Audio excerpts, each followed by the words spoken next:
Hey liebe Bastelfreunde, herzlich willkommen zu einem Best-of-Video direkt aus dem Tobi-Lotarium. Also das heißt, ich werde euch die allerbesten Videos direkt aus diesem Format zeigen. Und wir fangen an mit dem Slimer. Los geht's! Um den glibberigen Slimer herstellen zu können, brauchst du 2 Esslöffel gemahlene Flohsamenschalen. Diese findest du am besten im Reformhaus. Dann brauchst du noch 1 Esslöffel Puderzucker, etwas Wasser, davon 150 bis 200 Milliliter, Lebensmittelfarbe, ein paar Zahnstocher und zum Mixen der ganzen Masse brauchen wir noch einen Behälter. Los geht's! Wir geben die gemahlenen Flohsamenschalen in unseren Behälter hinein. Dann geben wir das Wasser und den Puderzucker hinzu und rühren das Ganze mit einem Löffel, bis sich der Puderzucker komplett aufgelöst hat. Und damit die gemahlenen Flohsamenschalen schön aufquellen können, müssen wir die Masse für ca. 10 Minuten stehen lassen. Im letzten Schritt werden wir die Masse mit der gewünschten Lebensmittelfarbe einfärben. Ich benutze da ein Giftgrün.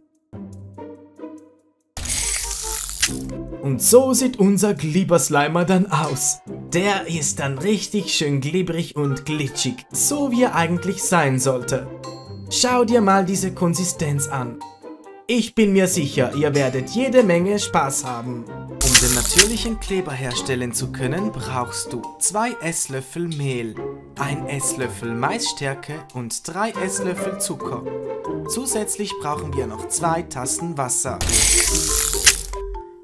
Wir geben alle Zutaten in die noch kalte Pfanne. Das Wasser, die Maisstärke, das Mehl und den Zucker. Anschließend müssen wir das Ganze gut durchrühren, so dass keine Klümpchen mehr zu sehen sind. Den Stärkebrei mit Hilfe einer erwachsenen Person bei mittlerer Stufe unter ständigem Rühren zum Kochen bringen. Der Kleber darf dabei nicht zu dick werden. Wir nehmen die Pfanne vom Kochherd, lassen den Kleber abkühlen und füllen den Kleber dann in ein sauberes Marmeladenglas. Wenn du das Glas gut verschließt, hält der Kleber ca. 3 Wochen. Am besten eignet sich der selbstgemachte Kleber für Papierbasteleien. Und da der Kleber aus natürlichen Zutaten besteht, ist er für Kinder völlig unbedenklich. Der Kreativität sind nun keine Grenzen gesetzt.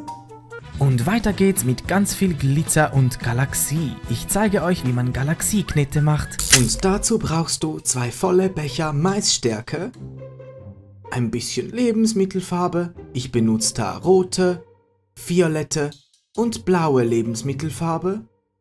Und da viele von euch sich diese Bastelutensilien gewünscht haben, brauchen wir noch Glitter und euer Lieblingsshampoo. Dann brauchen wir noch 2 Behälter, 2 Löffel und ein paar Holzstäbchen, um das Ganze umzurühren. Als erstes geben wir die Maisstärke in den Behälter hinein und fügen dann etwas weniger als die Hälfte von eurem Lieblingsshampoo hinzu. Möchtest du eine fluffige, etwas klebrige Konsistenz, fügst du einfach mehr Shampoo hinzu und wenn du die ganze Knete etwas fester haben möchtest, gibst du etwas mehr Maisstärke hinzu. Das Ganze wird dann umgerührt, bis alles gut miteinander vermengt ist. Nun wird die Masse geteilt. Du kannst sie in 2 gleich große Hälften oder so wie ich nach Lust und Laune teilen. Die eine Hälfte wird dann mit blauer Lebensmittelfarbe eingefärbt und die andere Hälfte mit roter und violetter Lebensmittelfarbe. Du kannst natürlich die Farben nehmen, die dir am besten gefallen. Das Ganze wird dann so lange umgerührt, bis sich die Lebensmittelfarben gut mit der Masse vermengt haben. Im letzten Schritt kommt dann der Glitter hinzu. Zur blauen Masse nehme ich blauen Glitter und zur roten Masse nehme ich roten Glitter. Die Massen werden dann miteinander vermengt und das ergibt dann eine schöne Galaxieknete. Echt schön, oder? Und schon kommen wir zum nächsten Video. Ich zeige dir, wie man Seifenblasen macht.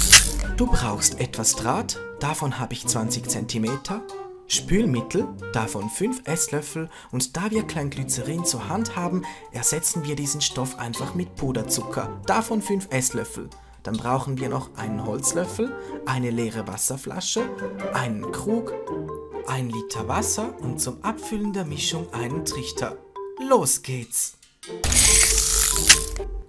Als allererstes geben wir den Zucker zusammen mit dem Spülmittel in den Krug hinein. Dann geben wir ganz vorsichtig das Wasser hinzu. Die Mischung müssen wir jetzt mit Hilfe des Holzlöffels ganz vorsichtig umrühren, so dass sich alles gut miteinander vermengen kann. Mit Hilfe eines Trichters geben wir die fertige Seifenblasenmischung nun in die leere Flasche hinein. Den Seifenblasen-Pustering werden wir mit dem Draht und mit Hilfe eines runden Gegenstandes biegen.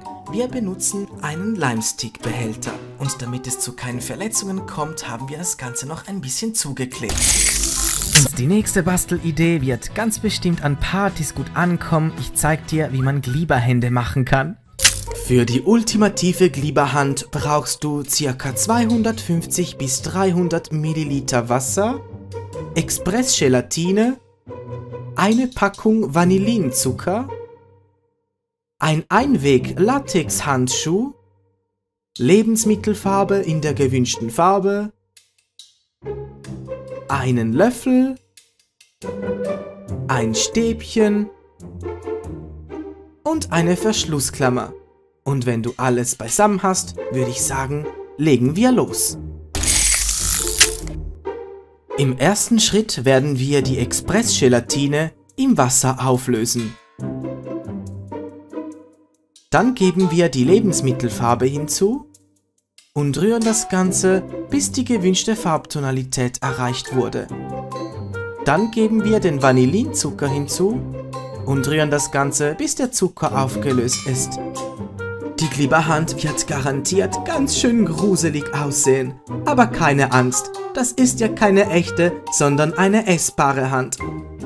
Wenn du soweit bist, gibst du die Flüssigkeit im Latexhandschuh hinein und verschließt das Ganze entweder mit einem Knopf oder so wie ich mit einer Verschlussklammer. Und legst die Glibberhand für mindestens 4 Stunden oder am besten über Nacht ins Gefrierfach. Am nächsten Tag oder nach 4 Stunden kannst du die Verschlussklammer entfernen und den Latexhandschuh aufschneiden. Und wenn du den Latexhandschuh vorsichtig entfernt hast, kannst du die Glibberhand in eine Bowl legen. Und dann steht einer coolen Halloween-Party mit deinen Freunden nichts mehr im Wege. Okay, vielleicht brauchst du ja hier und da noch coole Halloween-Dekos. Schau dir mal diese Finger an, die sind ja so glibrig. Ah! Rubbellose kann man ganz einfach selber machen und ich zeig dir gleich, wie das geht. Und dazu brauchst du einen Teil Geschirrspülmittel, das ist in unserem Fall ein Esslöffel, 3 Teile Acrylfarbe, das wären dann 3 Esslöffel, durchsichtiges Klebeband, einen Malpinsel, ein Stäbchen, um das Ganze umzurühren und einen Becher. Na dann, legen wir los. Im ersten Schritt werden wir die 3 Teile Acrylfarbe mit einem Teil Geschirrspülmittel mischen. Zack, und so schnell geht's. Dann werden wir die Rubbellose vorbereiten. Ich habe schon welche ausgedruckt. Die Rubbelfläche bekleben wir dann mit durchsichtigem Klebeband, so wie ich es gerade mache. Die Rubbellose findest du übrigens auf unserer Homepage zum Herunterladen und Ausdrucken. Dann werden wir die Rubbelfläche, die wir zuvor mit Klebeband überklebt haben, mit der Farben-Spülmittelmischung übermalen. Und diesen Schritt wiederholen wir dann 2 bis 3 Mal. Diese Farbe ist nämlich durch die Zugabe des Spülmittels nicht sonderlich deckend. Und wenn das Ganze richtig gut durchgetrocknet ist, sieht das dann so aus.